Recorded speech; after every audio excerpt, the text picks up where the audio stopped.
And when I started building this house, it had been in my heart for a long time. But at the same time, I was healing because I was coming out of quite an abusive relationship. And in building, I healed in this place. It has helped me grow. It has helped me learn to be on my own and get to love myself more and more and more. When you see this house, that's who I am. It's a reflection of your soul. That's right.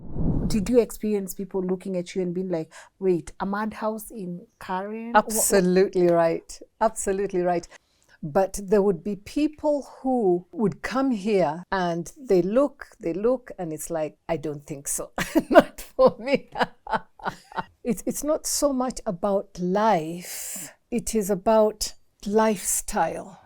Because not many of us are ready to build with mud. You will find that we look down on. This is a lifestyle that you have to make intentionally. And what it has done for me, it's brought me to a place of, you know what? When I need to go out, I will go out. When I need to say no, I will say no. I manage intentional, like you're saying. It is all intentional living, lifestyle. That is, I've prioritized what is important, what isn't. I really chase peace because out there it is tough. You will always be chasing one thing after another. How do you remain grounded in such times, especially with social media right now? What I have done and been very conscious about is, why am I on social media? What am I doing on social media? People have built a relationship with social media where it has become their life. When I go on social media, I go there knowing what it is that I'm trying to, what do I need from it?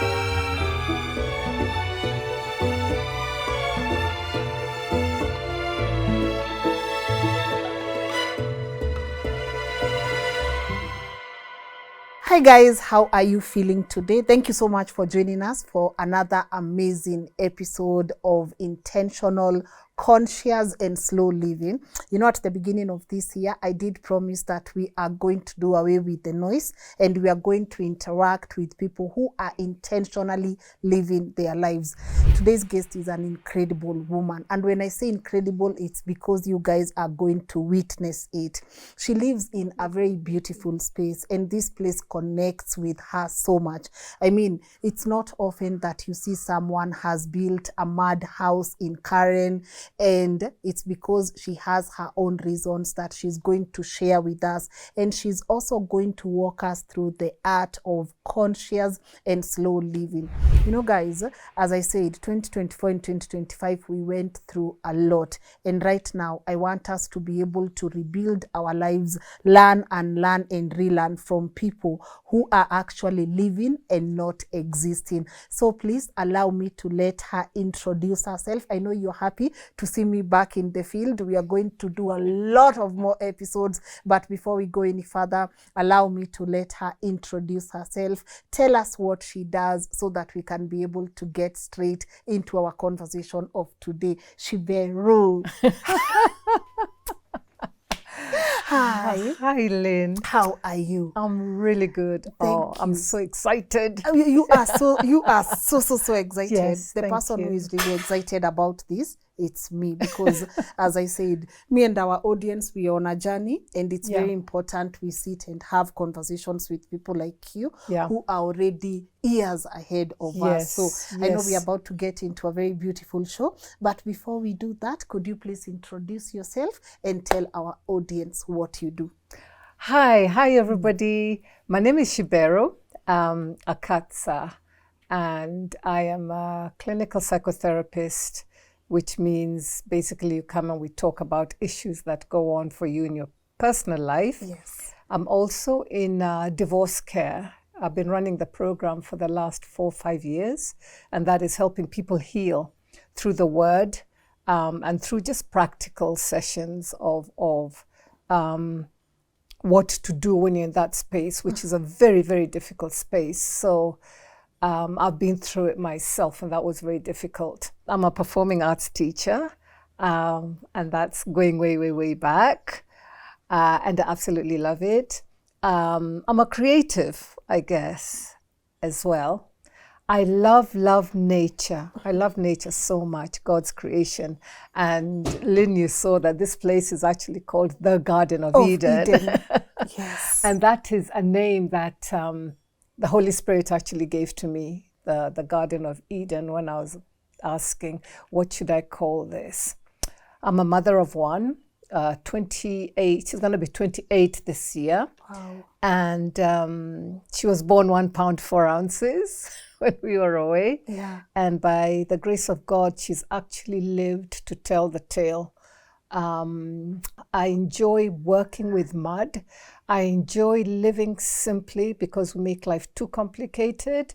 Yeah, I love all things natural, including my being authentic with people in terms of who did God create me to be and what kind of a lifestyle does He want me to live. Beautiful. And I have found peace. You found peace right there. I have so found peace there. Man, you know, when you say you found peace, the question that comes to mind for me is, when did you realize that you have found peace? And has it always been like this? Did you always live, or were you existing at some point? Because if there's one thing I realize that we are doing a lot, majority of us are just existing. We are not living. I've done that. I am a product of just existing, and the chaos and the fear and the worry and the anxiety. I know I have definitely been in such a situation before. Yeah. So for you, when did you realize, man, I have peace? This for me is enough, and now I'm living, I'm not existing. Wow, that's loaded. That's really loaded, because that's what a lot of people are doing. And that is why there is so much depression around. People are getting panic attacks, there's anxiety, there's et cetera, et cetera. From when I was little, I knew all I wanted was a peaceful life. So I used to spend a lot of time on my own. And that's why I can be in this place for days without actually going out. But it is a journey. It started, let me say that I have worked in corporates, I've worked in, you know, some jobs that are fast-paced, but it didn't sit well with me. I struggled in corporate to have that corporate look. I remember one job, we actually had to carry leather briefcases, slimline, and put on a lot of makeup and, you know, just really get dressed up every day to go to work. And I knew as soon as I got home, I stripped off everything and I put on my casuals because I'm a casual person. I don't like too much formalities. I mean, obviously there are times when you have to be formal, isn't it? And when those times do come, I will be what I need to be in that environment. But as soon as I get home, it's like, nope, that's not me. So I remove everything.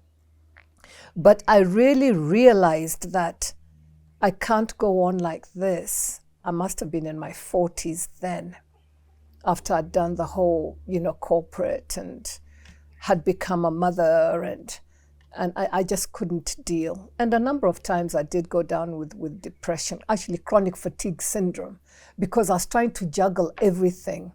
So I understand where you're coming from when you say, I've got to do this, I've got to do this. And it is actually conforming to the ways of the world in terms of, I've got to have this, I've got to have this. And to have those things, you absolutely have to work for them. Things just don't come to you. That doesn't mean that I don't work. I do. But it's in a way that is, I have designed it. Because how it was before, it was having to give in to what others out there wanted me to do, and it was not working in terms of, I had to put in boundaries. I didn't have boundaries. I said yes. And for like many people, this business of wanting to please all the time, I've been through that. I've been through low self-esteem. But at the end of the day, I thought, I cannot carry on living like this. What do I need to do? So I started learning about boundaries, putting them in relationships, because relationships also cause a lot of stress if you do not know how to say no, and basically to say no, this is where we stop or this is where we get off. Boundaries was one of the major things. Even friends who come, I was in the compound, I was in the area, I've come to visit you, and it's like, no, I don't think so. Not today. Not today. So taking control of my time. A lot of times we waste time without realizing you're never going to get it back. So how to take back my time? By a certain time in the evening, I won't take phone calls. I'm learning that. Because people can call you any time of the night, you know, and it's like, no, this is family time, or this is my time. So please, you know, we had that daytime to do all these things. Yes. So, you know, right now, no, I don't think so. So time was another one, taking control of that. Taking control of how I dress. Is it what I want, or am I going for the trends? Are you conforming? Am I conforming? Yeah. But I've never really been a conformist as such. I've always rebelled against. So even I used to have locks, and people used to tell me, especially at church, it's like, Shibero, you know, you've dressed nicely, lakini your locks, no, it doesn't go. And I said, well, I like them. I'm not stepping on anybody's toes. And I realized that we tend to follow what's going on out in society, because when you're learning to be who you are meant to be, you need to stand up and be counted. In other words, you stand out like a sore thumb. You find that you don't fit in. Why? Because you're not going with the flow. So I had to learn that as well, to be able to say, you know what? This is who I am. This is who God created me. And I really love the person that God created me to be. And that's who I'm going to be. I can't be anybody else. So it's been a journey. And you know, we're always learning. Yes. We're always learning. So there are things that I'm still learning along the way, except now I'm in a different season of my life. Yeah. Where I need new, I need different groups of people, mainly because I used to be married. I had friends then. But now, once you get divorced, it becomes very difficult, because people start going their own ways, and you know, you're sort of left on your own. But also in this season, it is, where am I going with my life right now as myself? And I think it's really exciting, because the world is my oyster, actually, isn't it? It is. And life is beginning, as we had talked. You know, life is actually beginning now. I'm totally on my own. Our daughter is away. Now it's just work that I need to do, and that is really start living out my purpose. Yes. That's how I want to use up my time. Wow. And thank you so much for that. You know, Sure. I really felt like when you mentioned your hair and how people would react to your hair as if it's not supposed to be that way, you know. And I feel like Africans, we are learning some very, very, very, very, very painful lessons that our hair has also always been enough, you know, that it's okay for you to, I love this hair. Like, I don't know how many times I tell our audience that I'm learning to embrace this. It's not the easiest to maintain, but I kind of feel nice. Yeah. I feel like this is how we were supposed to live. I was supposed to have my hair the way I want. Like it was okay for me to have this hair even when I was in class 6. Oh, you know, yeah. someone should have told me that it was okay for me to embrace my hair. Absolutely. Someone should have told me that this is the only hair I'll ever have as an African. Yeah. The rest is just bonus. No, it's good, but that's bonus. I was supposed to be taught to love this from the beginning. But again, as you said, the world is your oyster, and I see how you've curated your home. You are taking me around your home and you are showing me around, and it's so full of life, right? And one of the aspects that people actually admire when they get here is this is a mad house. I have not seen a mad house in a city. I'm not even playing with you right now. Yeah. This is the first mad house I'm seeing in a city. Could you walk us through the journey, not just the house, but what does this home mean to you, especially as an African? What are we looking at? Yes. For the longest time, I used to play with mud, starting from when I was little. Yeah. I loved it. I loved nature. And all this is part of nature. The earth is all a part of nature and part of what we've been given, to look after. And actually, the very first mud house was in Genesis. I can't remember the verse, but that was the very first mud house in there, and I'm going to have to look that up. I'm going to tie this together with the very first book in the Bible I read was Genesis. And I loved it, because everything was, God was building, designing, and then he finally brought it together. And when I started building this house, it had been in my heart for a long time, because I've lived in the US and the UK, but it started in the US, and that's going back into the 80s, where I was on a program that used to go out into the community and talk to schools, clubs, about universities, colleges, about being an African, being Kenyan. And sometimes there were questions that were a bit not very clever, like, do we live on trees? So I used to do a lot of talking about the kinds of houses we live in, the kinds of foods we eat, and, stuff like that. And that brought me in contact with a lot of people from other cultures, and getting to find out about each other, where you're coming from. I really love knowing about other cultures. So when I got back from the US, it was in my heart to build a place where people could come and find out more about Africans, and then narrow it down to Kenya, and then narrow it down to basically Western Kenya, because that's the building style that I actually used. And I even got people from Kibera and Kawangware, looked for people from Western Kenya to actually come and build. So that was the beginning. But before that, it was just loving what God had given me as a child. And it made me realize, to date, if you have anything out there that you love so much and you can trace it back to your childhood, speak to God about it, because that is something that has been put in you that ain't gonna go away until you do something about it. That's what I tell people. If that's what you've been given and you have a passion, don't forget it.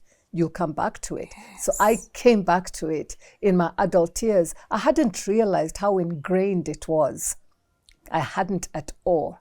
But when I think about how much I love gardening, it's the soil. It has always been the soil. And even when I was in primary school, I used to join farmers club, and I'd have my little patch, again, the earth. When I was in high school, again, the same thing. And when I went away to the US, whenever I got, when I was feeling low, I'd have to look for a patch of grass or just soil. So it always kept drawing me. And when I was going through some very serious traumas when I was now in the UK, I had to garden. I had to touch the soil. I find it very, very healing. So putting all those together now, I built this, and I keep saying that I believe I built it with the power of the Holy Spirit, because there will be times I've been here and everybody has gone, now the workers have gone. Yes. And I'm in here and we're chatting and I'm singing. And it was a beautiful process. But at the same time, I was healing because I was coming out of quite an abusive relationship. And in building, I healed in this place. And when people come here, it's like, it is healing, but it's also received a lot of prayers from people. It's been blessed, it's been anointed, people have spoken into it. And then finally, it being called the Garden of Eden. So that's where we started, and this is where I'm at. But it also expresses, I think I told you, when you see this house, that's who I am. It's a reflection of your soul. That's right. It's just who I am. And you said that it is quite creative. When I was doing it, I was not really thinking, but it's like it was what my heart was telling me. Just try it this way, and it's like a blank page. It's like, here, do what you want to do. After all, you've got this piece of land. What do you want to do? And to me, it was a mud house, for people to come and see. Some people like it. Many people like it. It's like, wow. But it doesn't mean that you would necessarily live here. I do, because it's got what I need. We don't need that much to live, No, we don't. Well, I don't anyway. But it's been a process. It has highlighted, it has helped me grow. It has helped me learn to be on my own and get to love myself more and more and more. It has helped me in my walk, my faith. So I'm still learning and growing. Yes. Just in this very place where the Lord brought me. It was Him who brought me here and gave this to me. That's interesting. And, I personally love it. I think for me, I don't want to say this is rebellious, but there's just a good feeling coming to Karen and finding such a structure, given we all know what Karen means, especially there.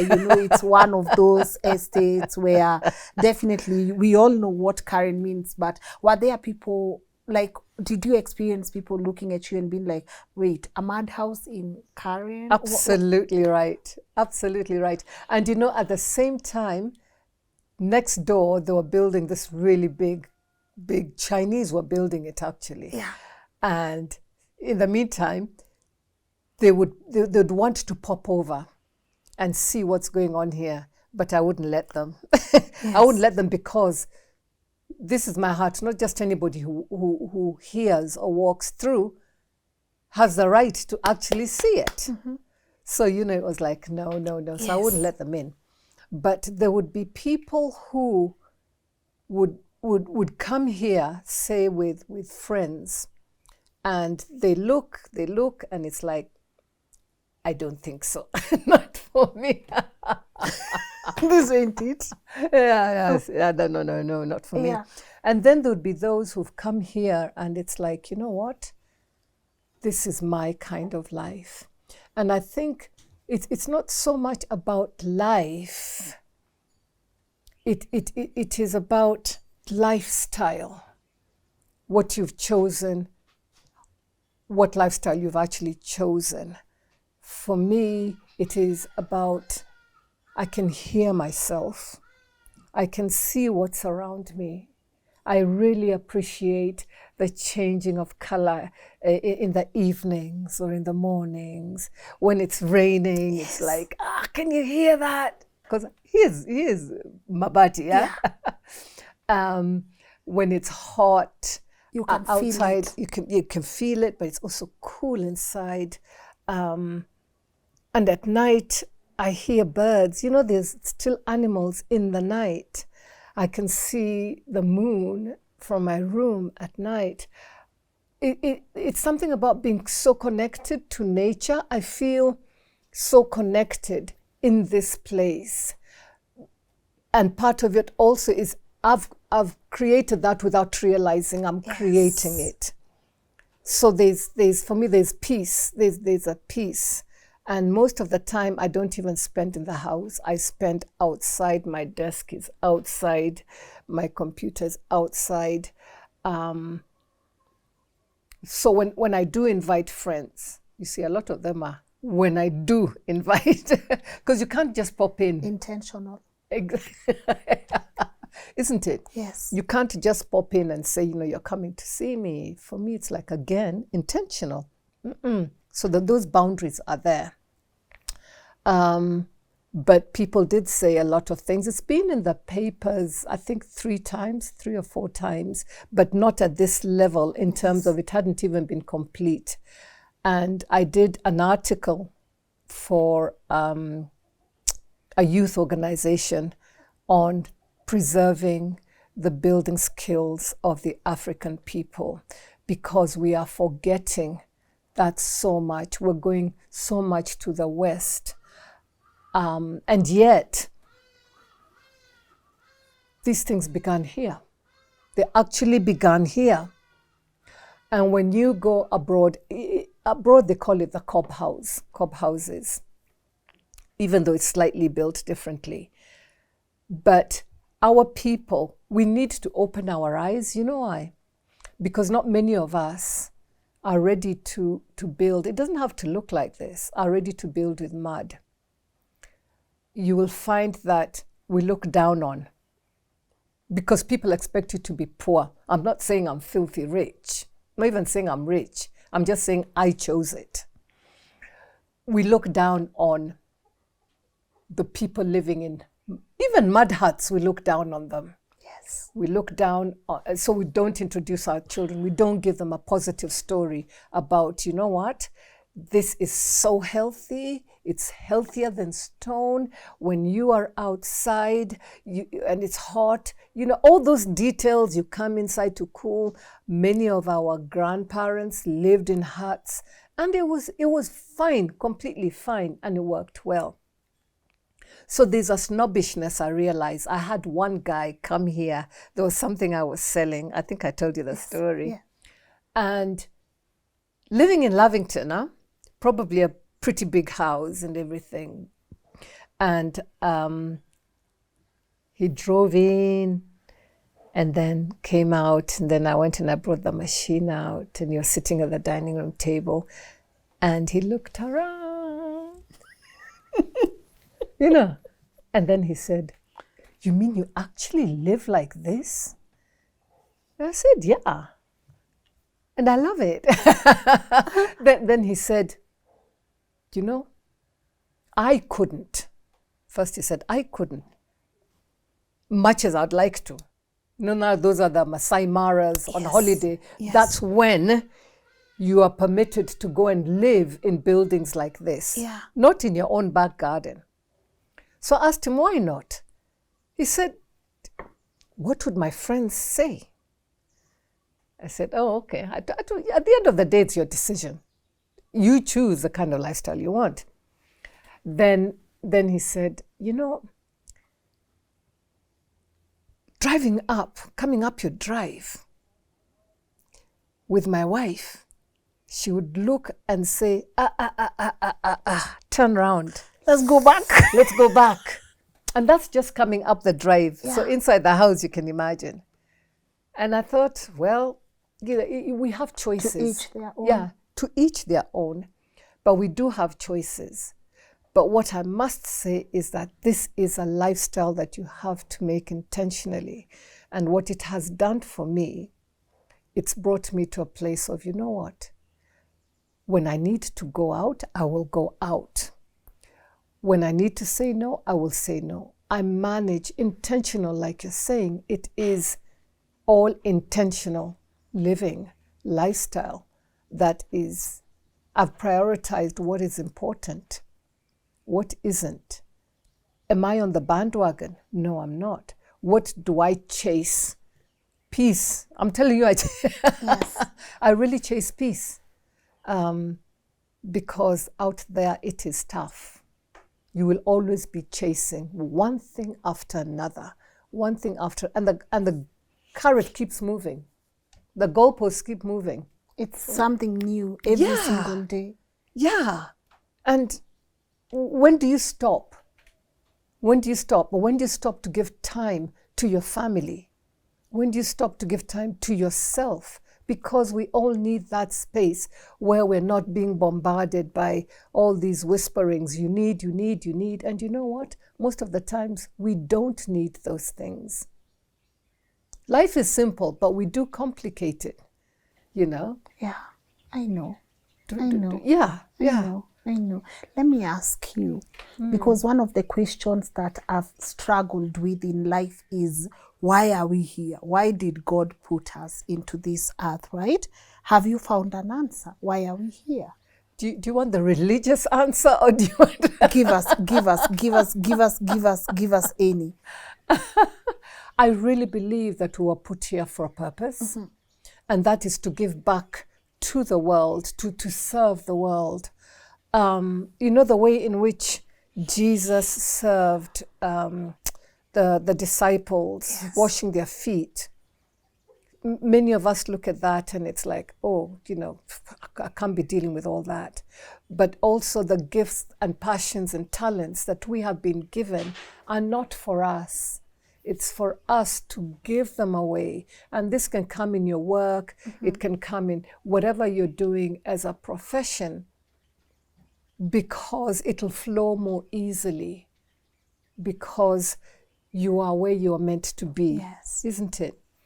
But when we get stuck in jobs that we don't like and we're just waiting for Friday to go by so that we can have the weekend, and then when Monday comes, it's like, oh no, I got to go to work, then you're not really working within the giftings and passions that God gave you, because you can't get bored. Do you get bored? Never. Exactly, isn't it? Yeah, It's I have like, to stop myself sometimes. I'll be like, no, girl, watch now a movie. Girl, Yeah, do something different. You knew. exactly, do something different. different. Come on, you know, you can't just keep going like this. But we are here for a purpose. And it's very clear in the Bible, Yeah. you know. Yeah, go out. You have dominion. You have authority. And when we use the giftings that we've been given, we will be much happier. That is my answer to that question. But if I was to give a religious answer, Yes. it would be just do work, do work, get that car. There's nothing wrong with that. But as you're doing it, whose feet or toes are you stepping on? Just make money. Power, isn't it? Control. And that's what brings all these wars and everything. You can hear the bird. Yes, it's so good, man. It's so good, you know. You live, this is how you live. The other day I came and there was a squirrel walking across the kitchen. Oh, Yeah, on one of these. yes. Yeah. So That's your life. that's my life. That's the life that God has given me, and I really do thank Him. Yeah. So where do you fit in? What do you want out of life? What are the values? What are the important things to you? And how are you living your life? Yes. Are you jumping from one job to another, trying to find that rest, that peace, that quiet, and still carry on living a full life? Because many people are on the bandwagon because they're being told, this is what you have to do. Actually, it's not what you have to do. What inside do you feel you need? I'm not saying don't go out and work. No, we were made to work, isn't it? Not to not work. Yeah, whether it's in ministry, because even bringing up children is a ministry. All these things, isn't it? It is. They just wear different faces. But if you're really, really, really struggling, then you haven't yet discovered where your place is. Or what? Yeah, still. Let me ask. I want to move to the soil because I'm so interested in your connection with the soil, given that we are trying to reclaim our identity through the soil as Africans. But I feel like I would do a great disservice if I don't maybe follow up that question with what would you tell someone who is struggling to identify what their purpose is? Because one of the questions that maybe I get a lot is, Lynn, how do I know what my purpose is? You know, we keep saying, I want to serve my purpose, but what if I don't know what my purpose in this life is? What would you tell someone struggling to identify their purpose? Identify their purpose. First of all, the thing that has come to my head just now is, do you enjoy what you're doing? Do you enjoy your work? Do you wake up in the morning and it's like, yes, I can't wait to go? What do you enjoy and what don't you enjoy? Then from that you will actually see if it is work and they just hate it and they're waiting for the day to finish and then they go home and then they're also hating it when they're home. Do you know what I mean? Identify what you love and what you absolutely dislike, especially where work is concerned. Because if you don't love the workplace you're in, things around you are not going to work. Yes. I mean, you know, because it puts you in this space of, you're just annoyed, irritated, you're not happy. You're not letting out that I'm content, I'm happy, I know where I'm at. So I would really look at job, number one. I would then look at out there, my friends, because, you know, sometimes we do have to leave those friends. We get into toxic relationships. We get into relationships that we think are benefiting us. Remember, we talked about that. Yes. And yet, actually, they are not. They are locking you in a way where if you find yourself, you need, you know, there's some girlfriends, I'm using girlfriends because it's who are there for you only when you're down. Yes. Because I'm okay being your friend as long as you stay down. Exactly. As long as I feel elevated, as long as I feel like I'm the one winning, we could be friends. You stay down. Exactly. Oosh. Exactly. There are those friends, and those can be across, you know, men, women, even family members. Yes. Yeah. So who are my friends? And how do I feel when I'm around them? Do they actually motivate me? Do they encourage me? Do they support me? Or are they only there when I'm down? And then when you try and be down for there for them, they won't accept. They won't. Because like you said, wake up. Yes. You stay here. You stay here. So who are my friends? Look at what's important to me. My faith. Do you have, I'm talking about my Christian faith. Do you have faith? Who do you run to? When, forgetting about people, but who do I run to who will never ever let me down as far as I'm concerned? My faith, I know that there's only one place I go to, and then the others come, you know, the people and everything. But friends can let you down. People will always let you down. Yes. They will. They will. They will. But my faith will never, ever, ever let me down. And it's guaranteed I'll always be loved, no matter what. Whereas with people, there's no guarantee. Chances. There's no guarantee. It's a game of chances. It is, isn't it? You said when you were in diaspora, Yeah. you even gardened. You were looking for yes. something that Connection. would remind you a connection, right? Yeah. So maybe walk me through us reclaiming, especially Africans. This conversation is, my goal is to make sure that we as Africans understand the importance of the soil in our lives, right? Walk me through that, reconnecting or reclaiming your identity through the soil. And food also. And food. You know, the first thing I thought of again, Yes. you know, we're created from the soil. Yes. You are. We were created from the earth.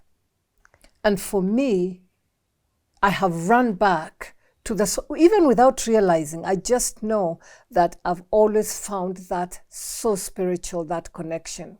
And I think as Africans, we are more earth, more connected to the soil than the West. I've lived in the West. And we give a lot of value to land. Families have been known to kill each other Yes. for land. We give a lot of value to our land. We spent a lot of time out in nature. Our ancestors, we were one with, yeah? But when we started drifting away, we started getting other things, other influences, which were taking us away from the land. I'm not saying that everybody should go and, back to the land, Yes. but it's getting back in touch with your authentic self, who God created you to be without denying. You talked about your hair. It's amazing. In fact, I think it was probably a couple of weeks ago, I saw that somebody, a Pan-African person, was talking about how all these different hairs that, and I know I can see that I've got those ones. No, I am also tempted, but I'm also tempted. I'm headed that way. Like, look at actually. Scholar, she did it. Just the other day, Yeah. we had a conversation. How she's given up, she's back to the braids, But I'm growing my hair back. Yes. So that I used to have locks for the longest time. I'm growing it back because I want to go back to my locks. I loved my hair. I just felt so good about it. And I'm sure these guys feel pretty good with it. Yes. There's something about having your own hair, your own, all these things. And knowing who you are, knowing that I'm an African, red-blooded, Luya woman, do you know? And I'm not ashamed, and I will not apologize. We tend to often apologize. I come from wherever, and then you don't feel good about it. But that is a part of who I am, no matter what. Wherever I've been, I'm so proud to be Kenyan, to be African, to be very proud. So when I went to the US, my Nini name, my English name used to be Rose, yeah? But those days, you know what they used to do? When our mothers were in hospital, because we're going a long way back, they used to bring our mothers books from England with English names in them. And that's how our parents used to pick our names, our English names. So you find the Dianas, the Roses, the Lynns, the Lucys, And yet that was not the way we used to name us when we were born. You'd be given a season of the year, or day or night, or... Man, let me tell you, this Lynn name, it's gotta go. Guys, be patient with me. We said we are going step by step, but slowly. I feel like there's not much there, but it's also funny how I would never let people know I'm Nyambura. Like Nyambura would never be I hear you. anywhere. Yeah. But anyway, sorry to digress. No, Go no, on, no. hon. No. I hear you. Yes. So when I went to the US, I knew deliberately I was going to move from Rose to Shibero. Where? These guys were like, I'm sorry, but Free. these guys struggled. You know, With it's like, Shibero. no, I'll call you Rose instead. It's easier. It's like, Nope. So I really struggled there. And I think because I was still also very new, I couldn't push it that much. But I knew I wanted to be called by my middle name. And I know my middle name and what it means. You see, Akina Lynn, Akina Lucy, sorry to use It's Lynn. okay. Go on. Akina Jack, Akina, what do they mean?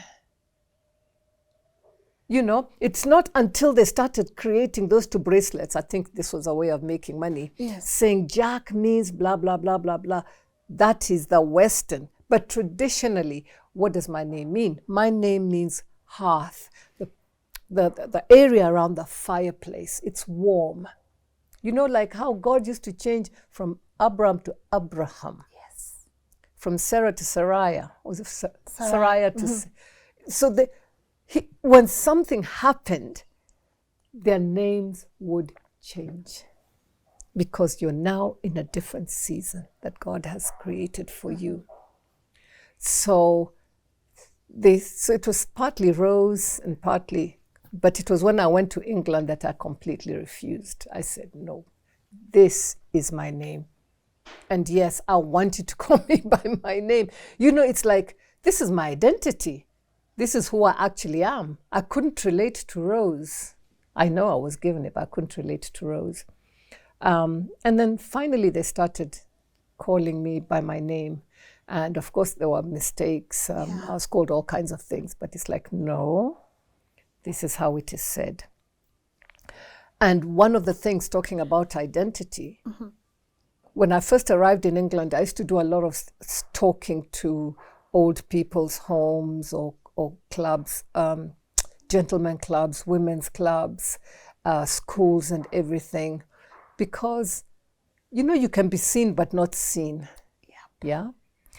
And I really needed people to see me for who I was. Yes. So I remember once there was an old man, he must have been about 75. I'd just finished giving a talk, telling them where I'm coming from and all that. So afterwards, this guy comes and he says, do you know, I wouldn't have known you're not English. And I thought, how do you even start telling?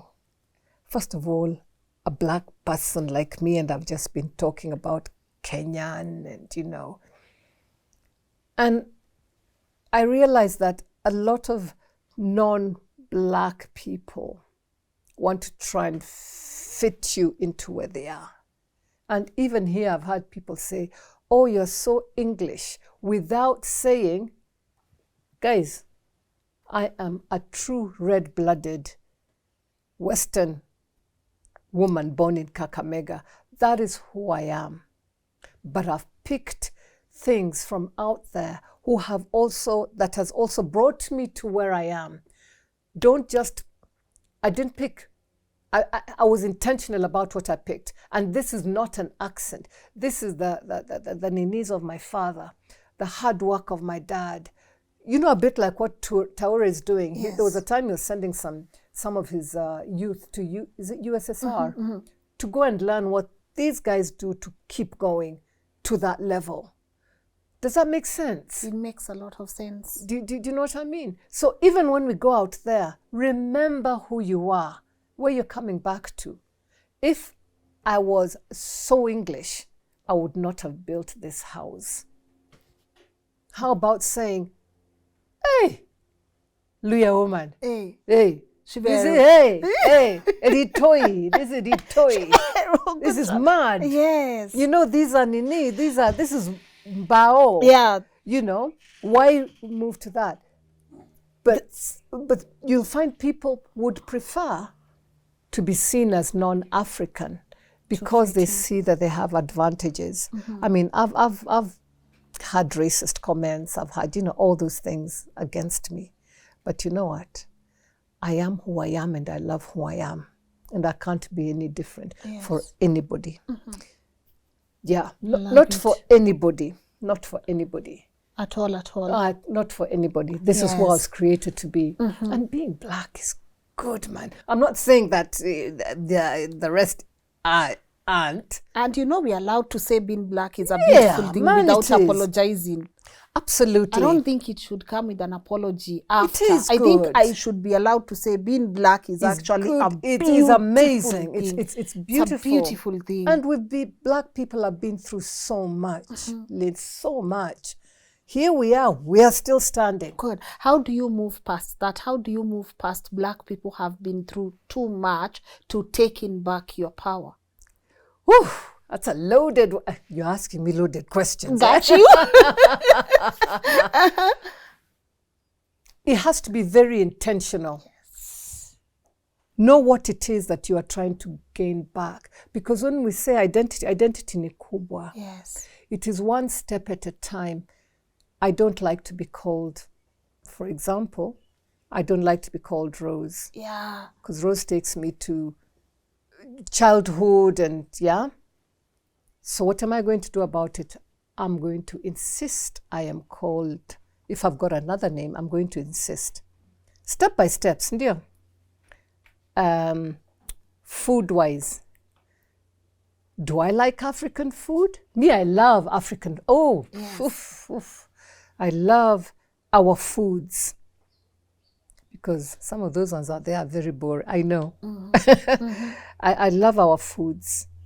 If I don't like the foods that we cook, how can I reclaim that? Can you just go and try? Don't dismiss. Do you know what I mean? Don't dismiss it. Yes. Because it's very easy to say, Miss Pendi, I only eat pizza, I only eat, that kind of thing. Try those foods. Our mothers cooked them for us. Our grandmothers cooked them for us. They lived much longer than we are doing now. Do you know what I mean? There was a reason. There was a reason. They're very healthy. Now you look around, man, we are so unhealthy. We look 90. And you know that is... You don't gotta say it, but I know that's the truth. Isn't it? And that's because of junk food. We have brought a lot of junk food in. But also, I don't know what it is. Not many women are cooking at home these days. They aren't.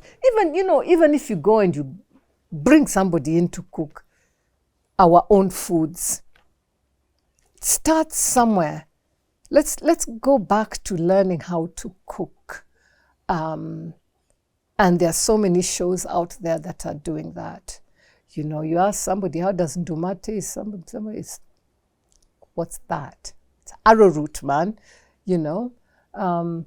The traditional foods were absolutely amazing for our parents. Yeah. And I cook quite a bit. I love cooking.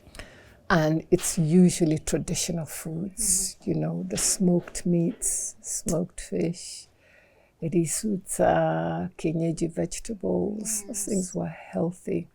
So I would look at all those different areas of my life and see what is it that is pulling me away from loving myself as a black person? Is it because there are also those people who, I'm too black. It's like, what does that mean? You're too black. Because remember when the colonialists came, from what I remember in Kenya, my mom, my late mom, she would have been 88, 89. They used to be given ambi to make themselves lighter. So all here would be dark, here would be light. Why? Because of the mentality that white is better than black. What used to happen to their skin was terrible. But that was because we were promoting being light. And then when you look at billboards, do you see? Yes. They take people who are light-skinned. Yeah. they rarely, it's not often that, you know, you find people are black, dark, you know, and that affects quite a number of people, in that I'd prefer to be seen as white or light-skinned. So what can I do to make myself lighter? So appreciating, doesn't matter, man. It's beautiful. It's beautiful. It's beautiful. You know, we're all unique. There was something else I was thinking about. That movement, you probably were not yet born. The James Brown movement. Say it louder. I'm black and proud. Do you know what I mean? It's like you almost need a whole moving forward and claiming, speaking it out.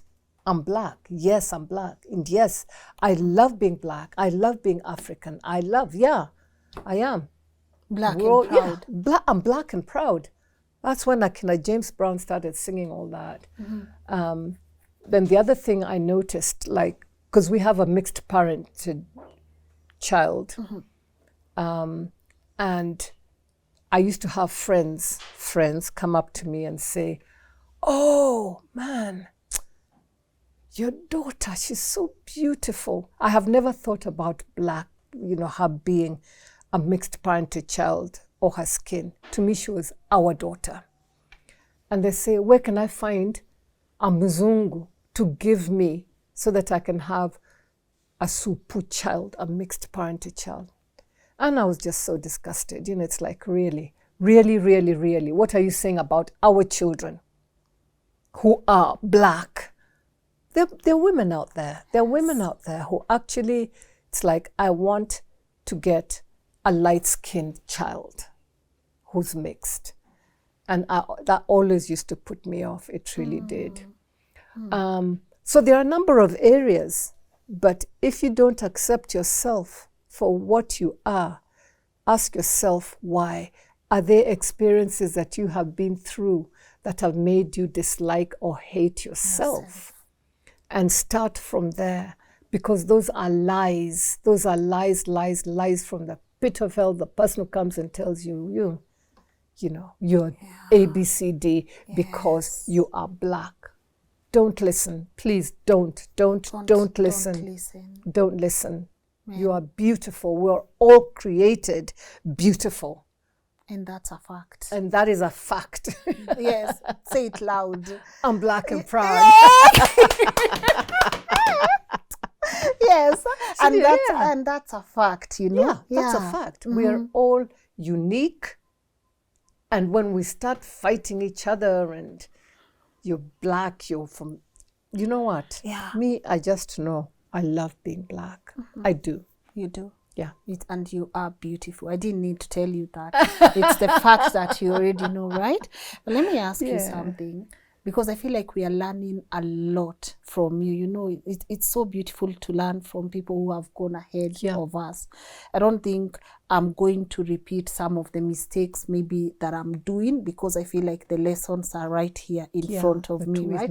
And they say a wise person learns from other people's experiences. But how are you dealing? How do you remain grounded in such times, especially with social media right now? There's a lot of overstimulation and there are so many things happening. I think at the beginning of this year, I intentionally decided, you know what, I'm not playing this game anymore. It's okay for me to step aside and say, I don't have the space to consume this right now. Well done. I don't have the space to advocate for this right now, maybe tomorrow or next week. But how have you done it? How do you get yourself out of that situation where you don't have to deal with all of these things that are happening? Oh no. You know something, Lynn? Social media can cause depression and does cause depression amongst people, because a lot of people are looking, what's the latest? So-and-so is so happy.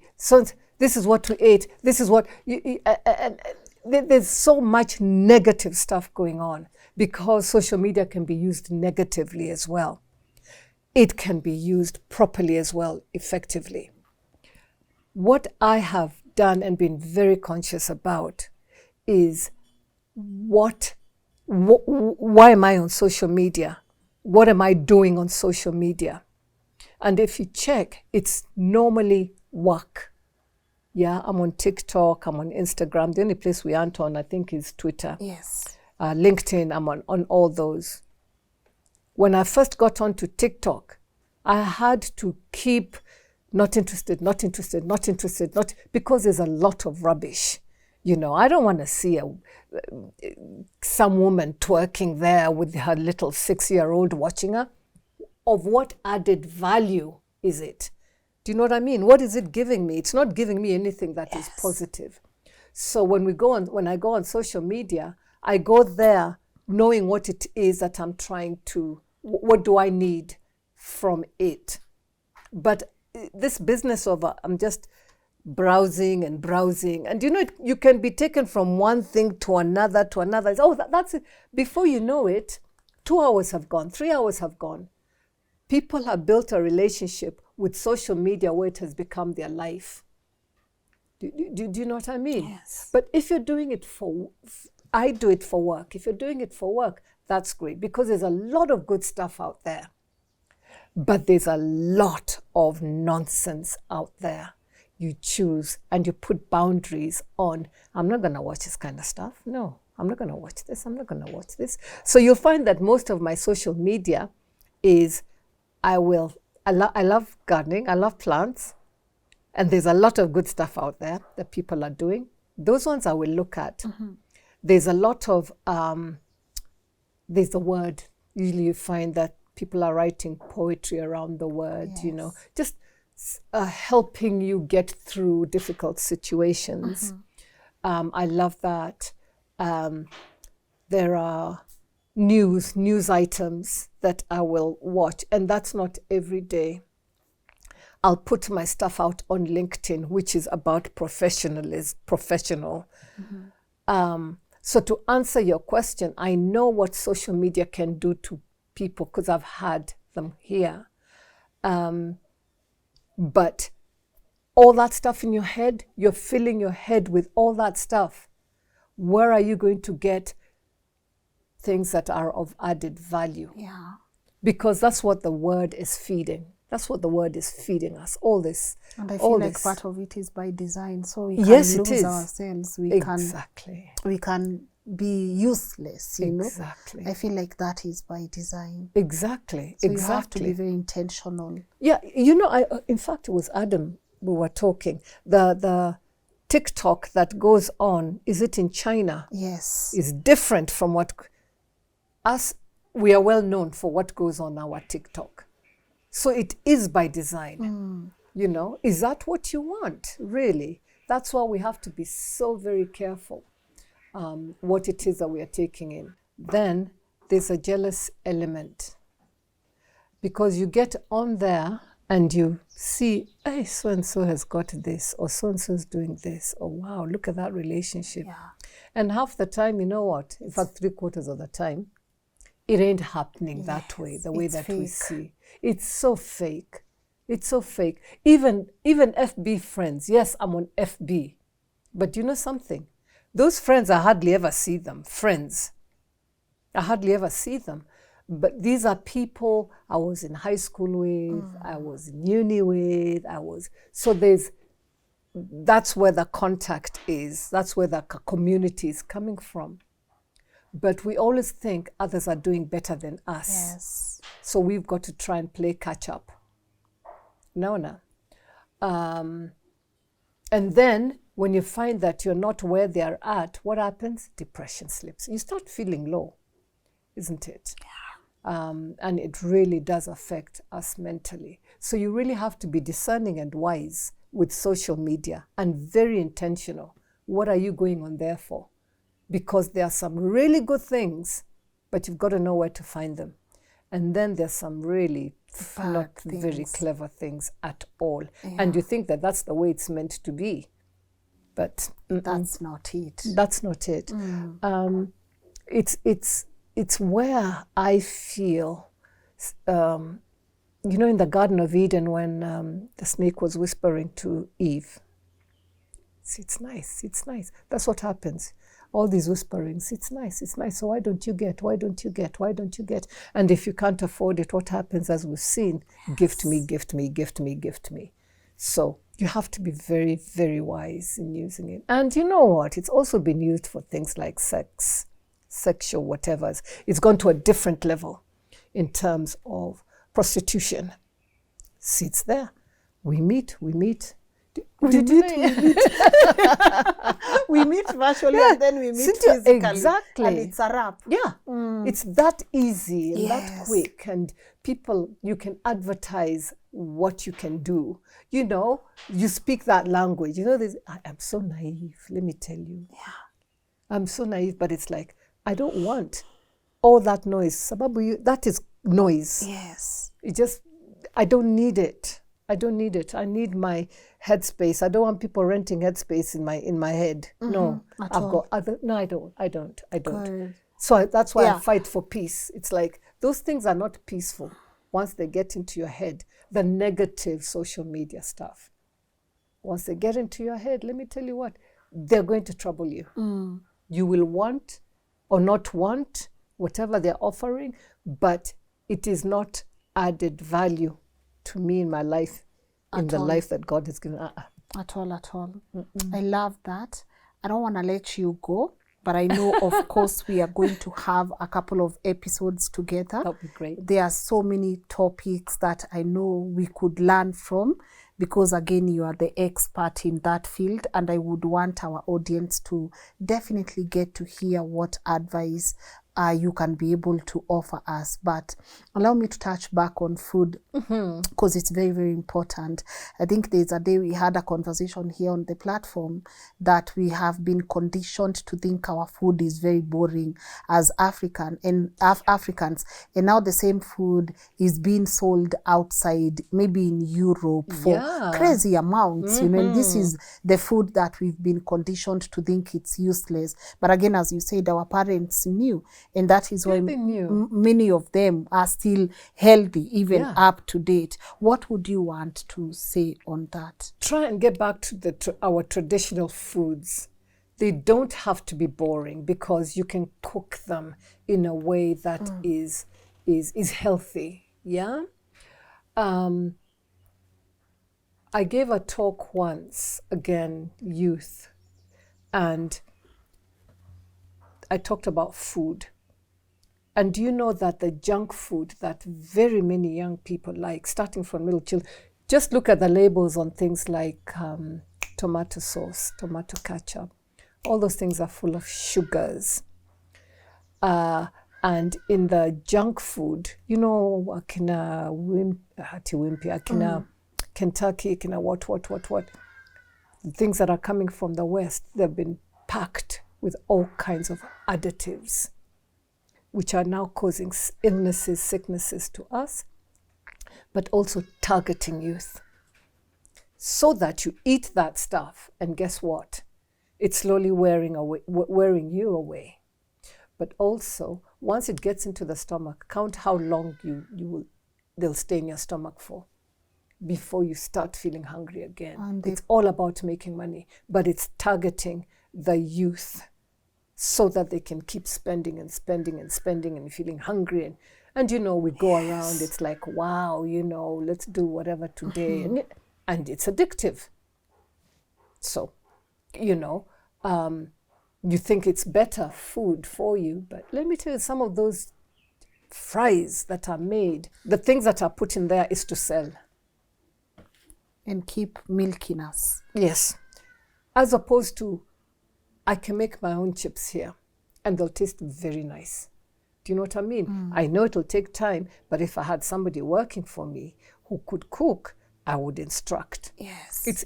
It's almost like, let's go back to those things that enrich our bodies and our minds. We were fed those things. Here we are. And sometimes it can also be a sign of being wealthy. Do you know what I mean? Yes. Yeah. And it's not true. Again, it's a lie. You're hurting yourself. You're hurting yourself. Yes. Have you seen some of the kids who are obese at a very, very young age because they're living on those kinds of foods? Let's go back. Let's go back. Let's go back. And our roots are beautiful. Our roots are so beautiful. They are so beautiful. Oh my goodness. Talking about so beautiful. Yes. We also need to get back storytelling. You know, the way our great-grandparents used to sit there with all those little kids. Honestly, that I miss. You know, because let me tell you something. If I don't have a clear memory of it, but of course I remember it in pieces. When my grandpa would he used to be a beekeeper. You know, sometimes in Ushago you have you can definitely do 1 or 2 or 3 activities. And I remember when it was time for the bee now to get the honey from whatever, he would just sit us down, and then he would definitely pass it around, wonderful. And then he would tell us these stories of this guy. Okay, some of these stories were terrorizing though, but it's that feeling, the union of you being there with your cousins and your grandpa. Ubuntu. That was special. And you were learning. That you were learning. Miss. You know, we were learning stories like Brer Rabbit in traditionally. You are learning from these stories. That's how a lot of learning used to be passed on. Yeah, those stories, some of them, of course, were traumatizing, but I really love the whole idea of us being together and having your grandpa there. Yeah. Him telling, nowadays now we see each other once in a year, Christmas maybe once in 2 years. I don't think that's how we were supposed to live. No. And we're too much on our phones and on our screens and on our that there is no time to even read a book. Yeah. Not many, as we grew up, things have changed, man. Things have really changed. We had to learn how to read.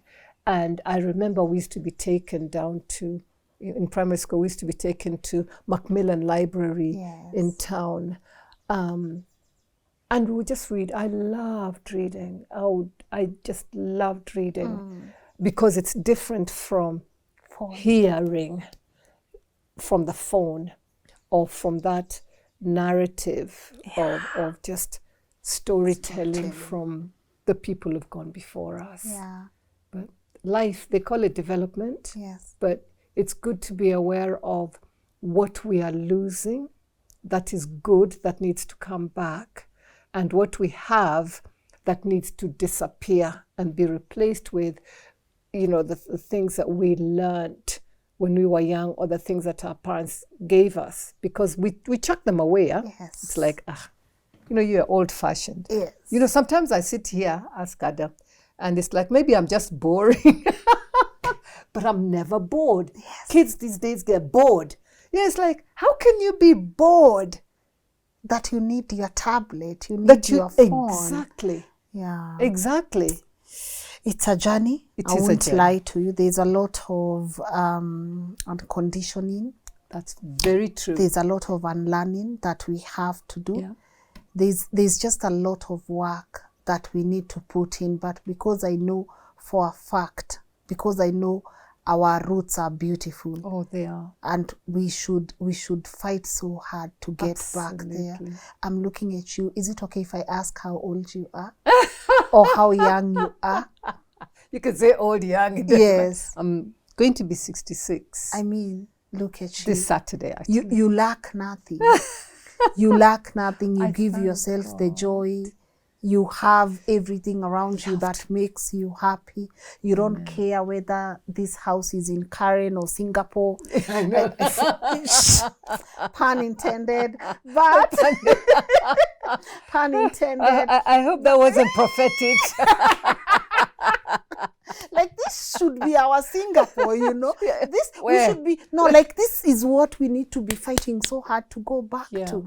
There's space here. You can walk around. I was looking at you can breathe. I was looking at your garden, I know you have to cuckoo around. Like, isn't that beautiful? Yeah. Isn't that beautiful? So I think our roots are very beautiful. We just have to, sorry. No, go on. We just have to stop running around like chickens with our heads cut off. I know. Because that is going to cause mega depression. You know, people have been committing, these are adults now in their 50s committing suicides, and then they're the young people because they can't adult. It's too much. It's too much. So it's how are we living our lives? Are we even stopping to think about where we are going, why we're doing what we're doing? Because many of us are actually moving around without any kind of future vision. There's no vision. Why am I doing the things I do? It's a weekend, you're saying, Ati, let's go and drink. And that becomes a pattern. Yeah. You come back, how many hours later? Totally drunk. Tomorrow you have to go to work. That's not it. No. That's why, I don't know, society is collapsing, families are collapsing because we just don't have time, because we're doing all the stuff which is not adding value. Yes, I know we've got to live, we've got to eat, but take control. Take control and make time for the things that are of value as well. Say no. You don't have to drink every weekend and your family's at home. When do you see them? That's why during COVID, so many marriages broke down. You are all in that house there. Ati, who are you? You're my son. Oh, what class are you in? But you know what I mean. I know.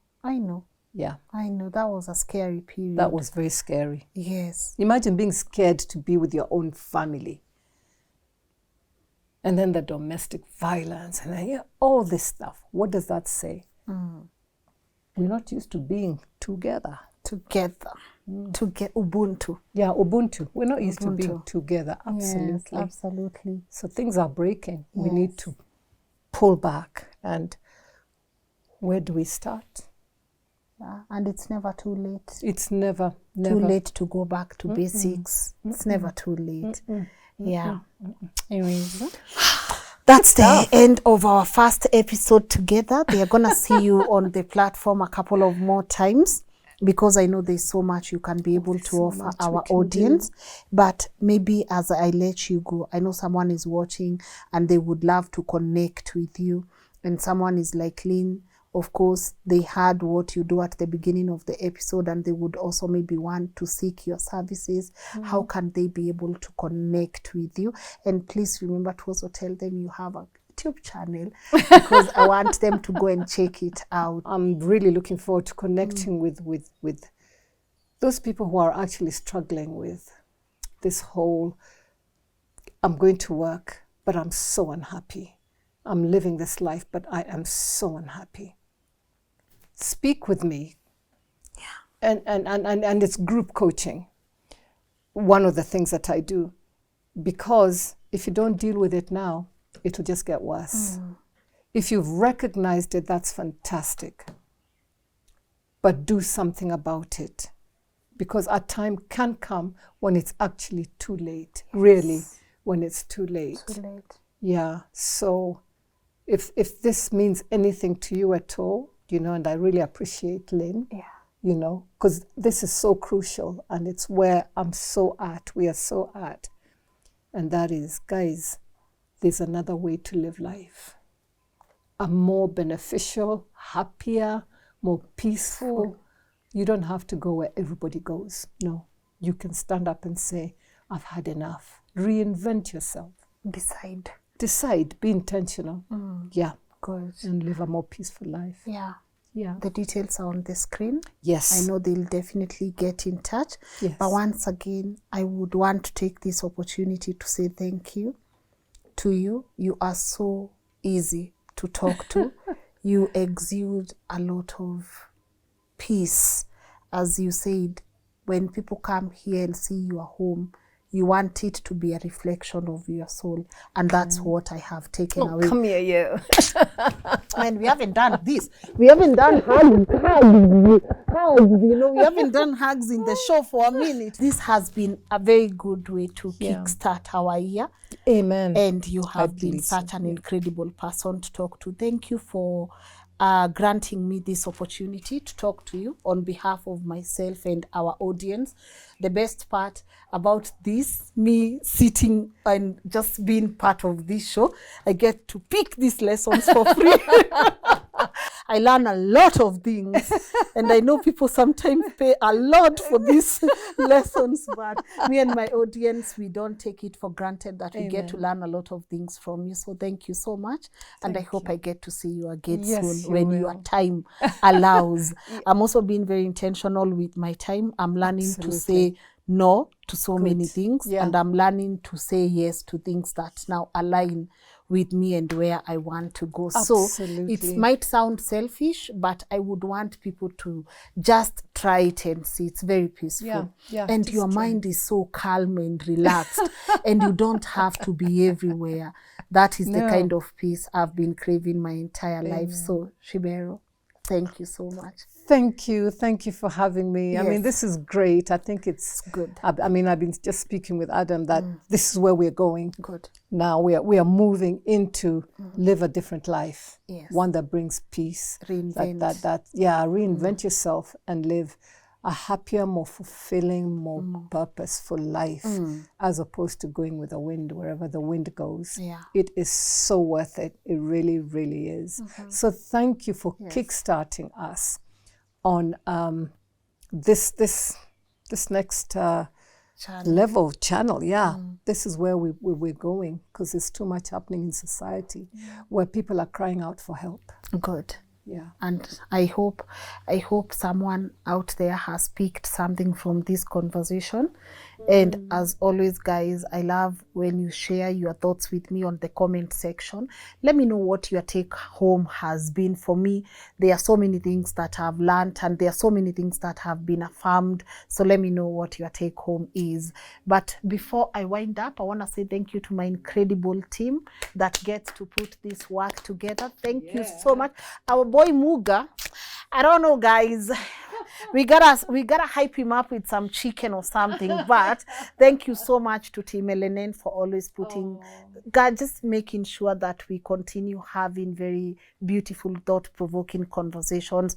I have said you get to see me in front of this camera, but it takes an entire team to put this together. So thank you so much, and I hope I get to see you soon. But thank you. If I don't say thank you for your feedback on our latest video, nitakuwa nimekosea. I've seen the comments. Yes, we are going back to the village and it's beautiful. And I've seen those comments. I've replied to some. It's my goal to reply to almost all of you. And I love that this journey is definitely, it's something you guys are associating with. So I do appreciate your feedback on that video, guys. We are doing it. We are going to do it afraid. We are going to do it, and we are going to do it anyways. Sawa. It is time to reinvent ourselves, and it's time for us to take ownership of this life that we are living, and it's time for us to align with things that make us happy. My name is Lynn Ngugi. You want to share your journey with us, info@lnn.digital. Send a brief of your journey there, and I hope I get to bring you another beautiful show very soon. All right, see you guys. Bye.